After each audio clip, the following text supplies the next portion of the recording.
भिवानी के अंदर आज शकुंतला गार्ड में मन की बात कार्यक्रम का आयोजन हुआ।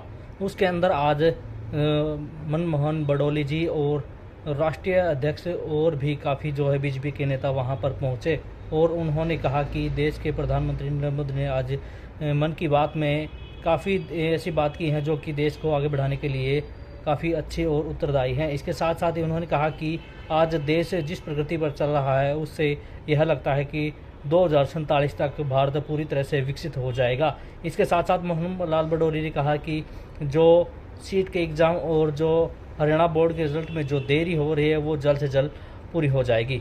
आज ये शकुंतला गार्डन भिवानी के अंदर लोकप्रिय प्रधानमंत्री नरेंद्र मोदी जी की जो 127वीं मन की बात सभी यहाँ के लोगों के साथ बैठकर सुनी है और प्रधानमंत्री जी ने आज विस्तार से बहुत सारे विषयों पर चर्चा की है। छठ मैया की सभी को बधाई शुभकामना दी है। सभी त्योहार जो अब की बार दीपावली का उत्सव रहा है और जीएसटी का उसमें असर दिखाई दिया है। जीएसटी के कारण से अब की बार बहुत सारे ऐसे क्षेत्रों में भी दीपावली का उत्सव रहा जो माओवादी आतंकवाद के प्रभाव के कारण से वहाँ वो दीपावली का उत्सव नहीं मना पाते थे। और प्रधानमंत्री जी ने आज बहुत सारे ऐसे विषय जो हमारी सेना के द्वारा जो भारत के डॉग को प्रशिक्षण करते हुए किस प्रकार से वो अच्छे सेना के काम आ सकते हैं उसका भी उदाहरण दिया है कि 8 किलो RDX उन्होंने बरामद किया।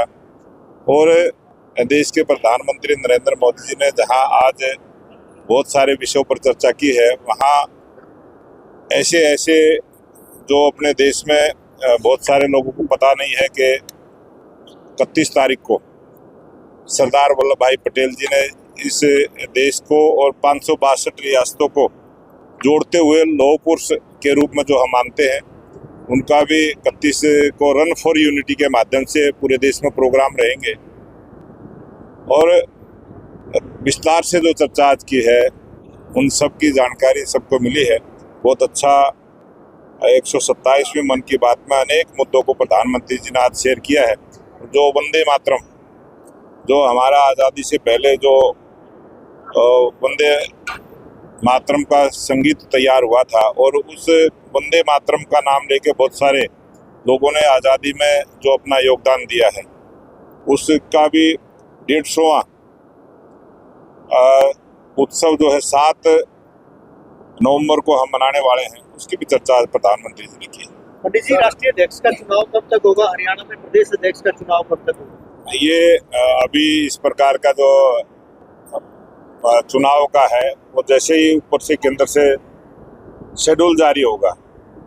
और आज आप सबको पता है बिहार में चुनाव चल रहे हैं और जब जैसा भी अनुकूल सा वातावरण बनेगा उसी टाइम ये सारी चुनाव की प्रक्रिया पूरी होगी। हरियाणा में सीएम से ऊपर भी सुपर सीएम है, जब खुद मुख्यमंत्री को सफाई देनी पड़ती है कि ये बहुत सारे लोग सोशल मीडिया एक ऐसा माध्यम बन गया है, कोई भी कुछ भी बोलता है, झूठ को फैलाया जाता है और झूठ के माध्यम से बहुत सारे लोग राजनीति करते हैं। वो सब आपने देखा है, आपके कैमरे में आपके पत्रकारों ने भी उसमें लिखा भी है।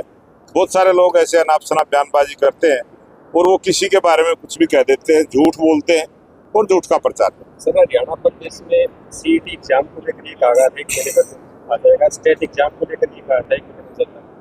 बच्चे इंतजार कर रहे हैं, बेरोजगार बच्चे क्या करें? और बेरोजगारों को रोजगार देने की हमारी सरकार की प्राथमिकता है और बेरोजगारों को रोजगार पारदर्शी तरीके से दिया भी है। और टेट का जो पेपर है वो 3 साल के लिए वैलिड होगा, वो भी एक व्यवस्था की है। और जो भी छोटी मोटी देरी हुई है उसको भी जल्दी दूर करने वाले। अब वो बवाल कुछ लोग जो है उस बयान को तोड़ मरोड़ कर जो पूर्व मुख्यमंत्री मनोहर लाल जी का जो कहना था, जिस भाव से कहना था, उसको थोड़े से भाग को दिखाया गया है और कुछ भाग को छुपाया गया है। उसमें यही इतना ही राजनीति कांग्रेस के प्रदेश अध्यक्ष राहुल नरेंद्र के खिलाफ जो सीपी थे उसको काम था उसको कांग्रेस कहते हैं कि ये बीजेपी की मानसिकता को दर्शाता है। वो एक पुराने एक कानूनी प्रक्रिया थी, पुराना केस था, उस केस को ही आगे किया है। है ना, एंटी करप्शन ब्यूरो ने उस केस की रिपोर्ट आगे फाइल की है। इतना सा ही मुद्दा है, उसमें कोई बहुत बड़ी बात चुनाव नहीं। को लेकर आरोप लगा रही है सरकार। और आरोप लगाना तो कांग्रेस का काम है, आरोप लगाते रहते हैं उस प्रकार से, कानूनी प्रक्रिया को पूरा करने में भी आरोप लगाते रहते बिहार चुनाव में कैसी स्थिति रहेगी आपकी? हैं। बिहार में अब की बार लगातार जो 20 वर्षों से सरकार एनडीए की है, इस चुनाव में भी और ज्यादा बहुमत के साथ एनडीए की सरकार बिहार में बनी। हरियाणा बोर्ड के पूर्व सचिव ने ये कहा था कि रिजल्ट जो 31 अगस्त को बनाकर तैयार करके दे दिया था। क्या कोई गोलमाल की आशंका है कि 3 महीने बीत गए अभी तक जो रिजल्ट नहीं आया, जबकि अब तक ऐसा इतिहास नहीं रहा, 40 से 45 दिन में परिणाम आ जाएगा कोई ना कोई, जैसे भी कोई अड़चन होती है तभी वो प्रक्रिया रुकती है। गोलमाल की आशंका तो नहीं है? गोलमाल कभी ना हुआ है ना होगा। गोलमाल जिन सरकारों में होता था उन सरकारों की मानसिकता रहती है, वो गोलमाल का अंदेशा दिखाते रहते हैं। लेकिन भारतीय जनता पार्टी की सरकार 2014 से जब से हरियाणा में, देश में और प्रदेश में बनी है, किसी भी प्रकार का कोई घोटाला, कोई गोलमाल, इनसे दूर सरकार है।